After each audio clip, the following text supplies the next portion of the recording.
All right. Hi, everyone. Welcome. I am here with Dr. Kristen Hick out in Colorado, and we're going to be talking about relationships and dating during COVID, which has been talked a lot about. I think it definitely has applied to so many people that I work with and I talk with, and it's kind of whole new territory, or at least it feels like it's a whole new territory. And so I reached out to Dr. Hick because she is a relationship expert. She is a clinical psychologist. She owns Center for Shared Insight, which is a psychotherapy practice of clinicians in Denver, Colorado. They specialize in all the different relationship steps in life, anything from dating, premarital and couples counseling, fertility, pregnancy and postpartum wellness, as well as divorce, recovery, and trauma and stress. And so she is the expert to be talking to us about what this world of dating looks like nowadays. So welcome, Dr. Hick. Well, thank you. Here. Thanks for having me to talk about this really timely topic. Yes, I've and thinking about talking with you, I was thinking about all the people that I'm working with and I've been talking with, and it just seems like the experience people are having is so varied. A lot of like consistent themes and ways people kind of approach the dating world, but also a lot of confusion in how to figure it out. And I think it stirs up a lot for people. So, I'm hearing some people say that, dating really sucks, or, it's making it really difficult or impossible to date right now. So I'm just going to avoid it. Like, how do you talk with clients about this new reality we're in? Well, it's sort of a kind of both and situation. It's like, yes, this sucks and it's possible. And so like acknowledging that this is like entirely different dating, but it doesn't have to mean no dating. So it can mean no dating for you. I think there's a lot of people out there that are saying like, you know what, that's just not the dating I kind of want to do. So I'm just going to focus on me. And then when this is over, I'll get back to dating, and that's okay. And that's awesome. That's a wonderful response to it. And that's an okay thing to do. Just lean back and focus on what you want to do for yourself. But for those who really do want to stay engaged in dating, it's just going to be about a new approach to dating. It's going to look different. It has different rules. Like literally there are laws and rules around what you can do, which is like not usually how people date. So it's about like getting this new mindset and saying, well, like what is possible? The new dating might not be that you rush to get to the coffee date within a first couple messages. You might be like, talking online, doing Zoom chats, talking on the phone, which I'm a more traditional person. I think is actually a really great way to get to know someone, because it takes the chemistry that you feel physically with someone out of the way, and you really just focus on like the emotional chemistry, like what it's like to have a conversation with someone that sometimes goes amiss when you go to physical, like in-person dating right off the bat. So just kind of figuring out like what it can look like for you now. And you may try it and then go, yeah, this is not how I want to do it. Or, I don't show up as my best self when I'm doing this kind of dating. I want to lean back. I don't want to do this. But other people are really finding that it's slowed down the process for them in a really good and healthy way. So yeah, that makes a lot of sense. And I would imagine there are people that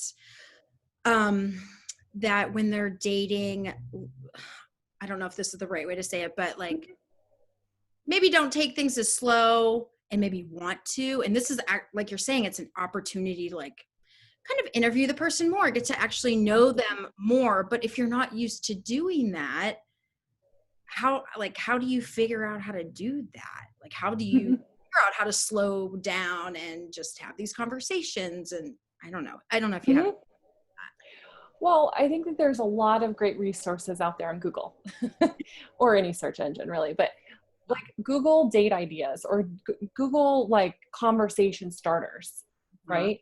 Like there are people out there that have come up with this, that you do not have to reinvent the wheel, and have some questions that are meaningful to you that you might not get to on a normal date, and have a discussion around it. Not super deep, right? Because you don't want to go super deep and intimate until a little further in.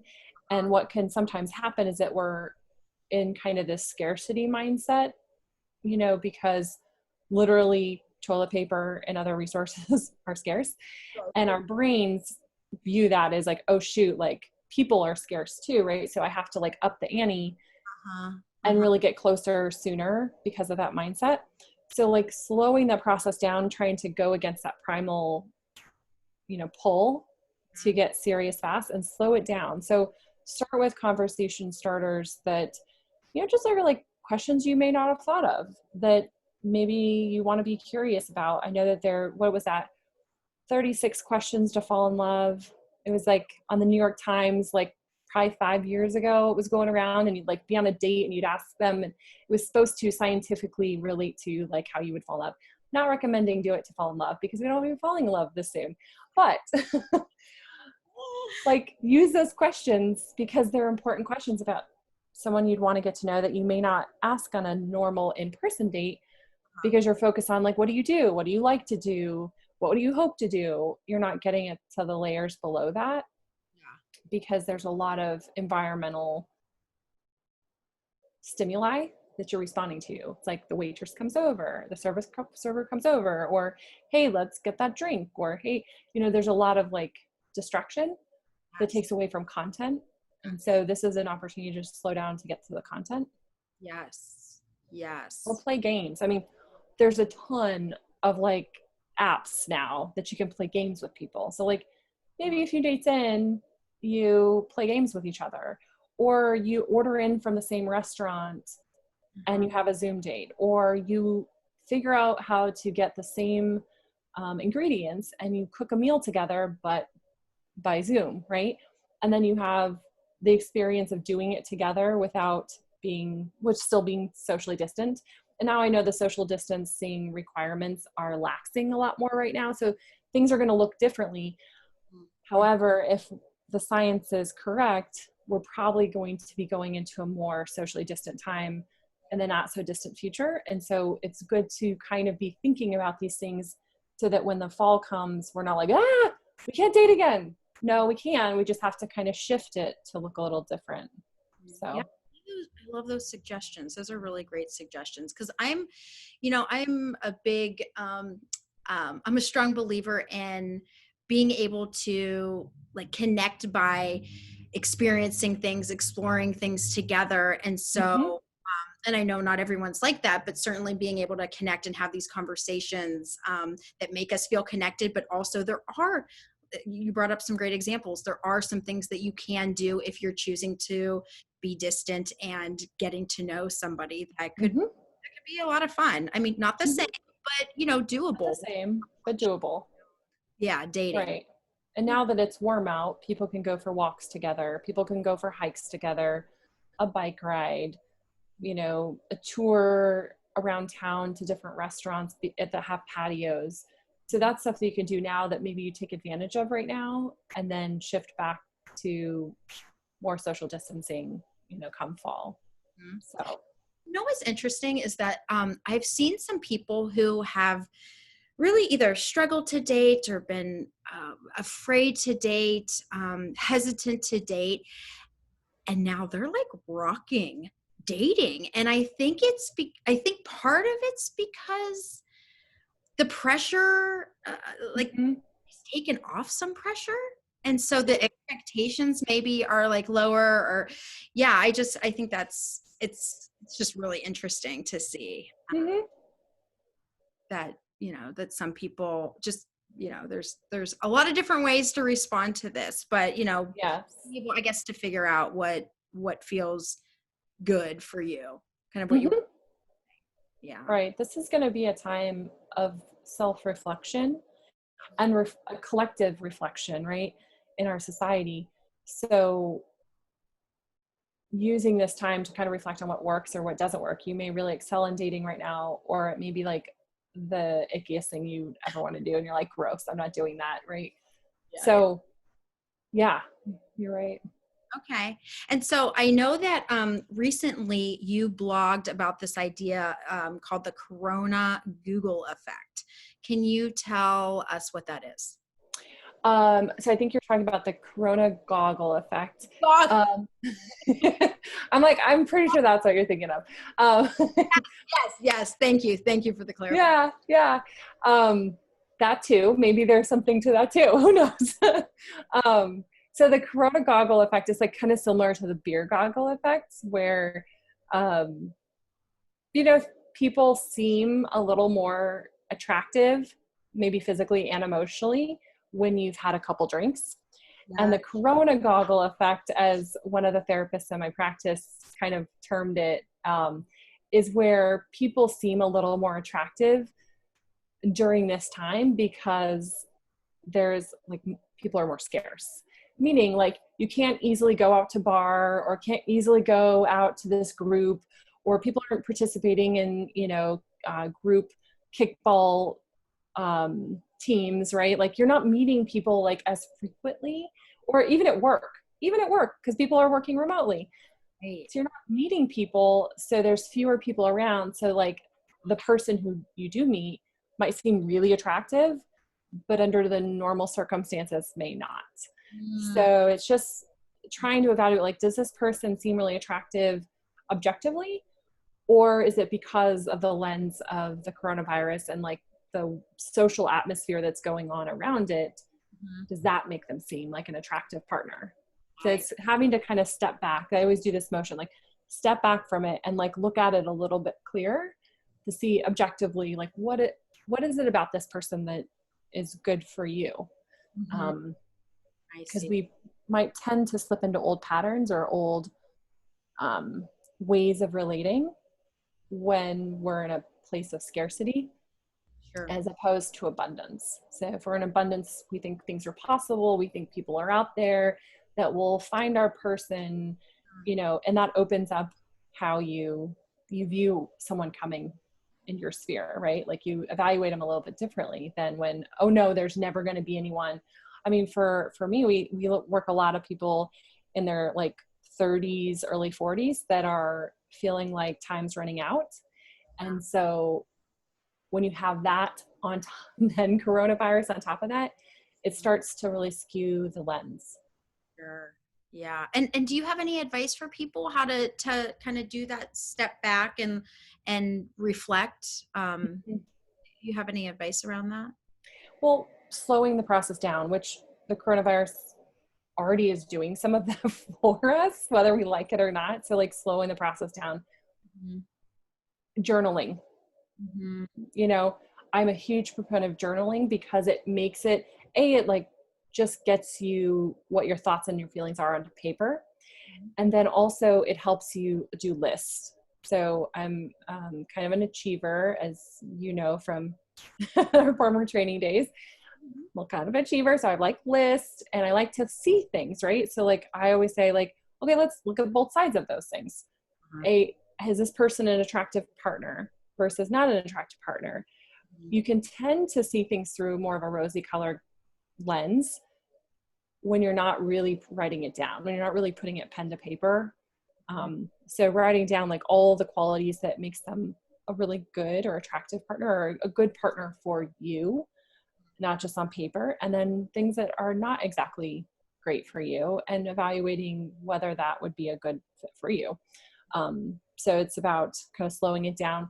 It's also about understanding how your own attachment style, which is really how comfortable we are with closeness in relationships and distance in relationships. And it forms out of your earliest relationships with your parents, and then just kind of sets the model for who you're attracted to and how you're attracted to people as an adult. And so understanding your attachment style and how that might relate to how you're relating right now Yes. versus under normal times, Right. you know. Right. That makes a lot of sense.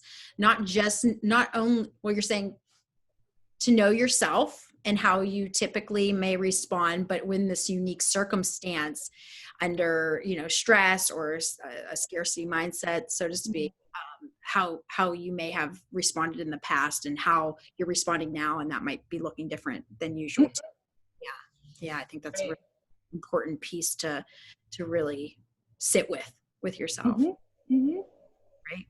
Yeah. It's Hmm. all self-reflection. Yeah. I remember I reached out to you, I don't know how many years ago, but I was asking you and you gave me a recommendation on the book Attached by Yes. who was Amir Levine, I that? think, and Yes, Rachel Heller. such a good book. Yeah. Yes. So if you are like, what are you talking about attachment? Anybody that's watching, I highly recommend it. I've read it a few times. I Mm-hmm. recommend it to clients. They tend to Mm-hmm. like it. Yeah, people really can relate and understand. So yeah, that was a good recommendation. Yeah. And that book is a wonderful like starting place to really grasping all the main ideas and the foundation of what attachment means for you. We've written about it as it relates to like specific topics in relationships, so that's helpful. We blog on that. There's another podcast I really like to listen to called Believe, Be Real, Be Bold, and that podcast is about authentic dating, and it talks about the Enneagram, it talks about attachment styles, and so if you're like wanting to kind of hear how people apply it, you can kind of check out that podcast. It has a bunch of different dating topics, but they go to attachment style more too. And what's the name of it again? Believe, be real, be bold. Okay. Thank Mm-hmm. thank you. Yeah, Great. lots of resources out there. Excellent. Okay. On to, I want to ask you another question. So I imagine that with needing to socially distance, that may be stopping dating altogether or speeding up the dating process. Mm-hmm. Are you seeing that at all? Yes, so people are speeding it up in a way that like it's sort of because there's something around like, well, I can't see you because we're socially distancing and you're outside my family, so I shouldn't see you. But if I know you well enough and we can talk about, it's sort of like what I'm saying is like the having like a sexual health or sexual talk with your partner, like the person you're dating, and like what are your safe sex practices and how do you keep safe sex, right? Like having to have that conversation, or having to have the same topic conversation around the coronavirus. Like, so how are you keeping yourself safe and how are you keeping yourself safe? Like, oh, this is great practice for having that sex talk. This is awesome, which most people think I'm crazy for saying that, but I like, yes, this is good practice. So when you want to start seeing someone more in person, but you're supposed to be socially distancing, it can sometimes speed up the process and enhance the level of intimacy you have with that person, because you're like trying to then be able to have this physical connection. You're trying to be able to have physical contact, not even physical connection, but like contact with the person, right? So it can kind of speed up the pace of relationships. Not to mention that a lot of people are working from home, so they're like texting each other all day, or they're like keeping in much more frequent contact than maybe they would have under normal times, and so that can speed up the connection. So it's just something to be kind of aware of. Is this the pace you would normally take a relationship? Would you be quarantining together, 4 weeks in? Under normal times, probably not, right? So why would you necessarily do that now? Right. And in terms of slowing down the process, I think, for some of the reasons we talked about, it's like people are just like, nope, this isn't for me. I don't want to date during this time. And then they're going in and they're focusing on themselves. So they're focusing on getting great nutrition and movement, whether that's exercise or stretching or whatever it is. They're focusing on their movement. They're focusing on self-care. How are they taking care of their mental health? Which, I don't know what you're seeing in your practice, but I have definitely seen, like, I hear about people having more mental health stress right now, more anxiety, more worries, more depression. but we're not necessarily seeing that turn into people reaching out for the help. Mm. And so like, this is a great time to get the support in place, wherever you can get it. So focusing on that as well. So there's ways to still do work, even if you're not working on your relationships, you're working on your relationship with yourself. Mm-hmm. So The most important relationship, right? it certainly is. It certainly is. And do you feel like, well, do you think that, if you're working with somebody or, somebody who's not in therapy has really valued and wanting to date and, enjoys dating or is really looking to connect and have a long-term partner and they feel overwhelmed by the process? Do you think that, what am I trying to ask? Would you encourage people or kind of push them forward to do the thing they want to do, to be able to date, to work through and continue dating in this way? Or do you think, if you want to wait a couple months or maybe a year, we don't know how long this is going to be, Yeah. to wait? I guess what recommendation would you have? Or is it just personal, whatever, wherever you're at? Yeah. I would say it depends. I know that's like a typical like therapy response. Like, it depends, but it really does. It really does, because for some people, it's going to be another reason why they're avoiding closeness. It's another reason why, well, see, here's another reason I should be scared of dating. Yeah. Like, no, thank you. And for those clients, I might nudge like, oh, that's really interesting. Like you said, you were getting to a place of feeling really ready to date again, or to date for the first time in several years. And then suddenly you're not. I wonder what's coming up for you around this. I wonder what new fear this is. I wonder if this is, a way to build another wall. Mm-hmm, mm-hmm. Versus I see a lot of people that are going gung ho because of that scarcity mindset, right? Like, I'm in my mid 30s and now if I thought dating was hard enough, now I have to date in the midst of a pandemic. Like, are you kidding me? And they go at it full bore, right? And like, for them, I would say like, let's just turn it down a little bit. Like, how is this gonna get you where you want to go? So it's kind of figuring out like, how does someone, again, going back to closeness, how are they using that closeness and distance in a way that's healthy for them versus unproductive or unhealthy? Mm-hmm. Yeah, that makes a lot of good sense. Thank you. And that's what a therapist can help you figure out, right? For most of us, we don't really know when we're doing those things that we are doing those things. And we need a little help to go, oh yeah, that's what I'm doing. Okay. Right. To help you understand it and sit with it and work through Mhm. it. Right. Yeah. Well, whether people are, interested in dating right now or not and saying we're Hmm. not going to date right now until this passes, what would you recommend that people do during this? Well, focus on you. Like, we're all working in new ways, in different ways. You might be out of a job and really stressed about that. Like, that's probably not the best time to be dating when you're just trying to figure out like Maslow's hierarchy, like your lower level, very important, safe, good needs. So focusing on what are those needs and how can I meet those needs before you kind of get some of the higher level needs. Um, and focus on like, how are you sleeping? Are you taking your vitamins? Mhm. How long has it been since you were at the doctor? Have you talked to a therapist in some time? Like, are there some mental health needs that maybe aren't going addressed?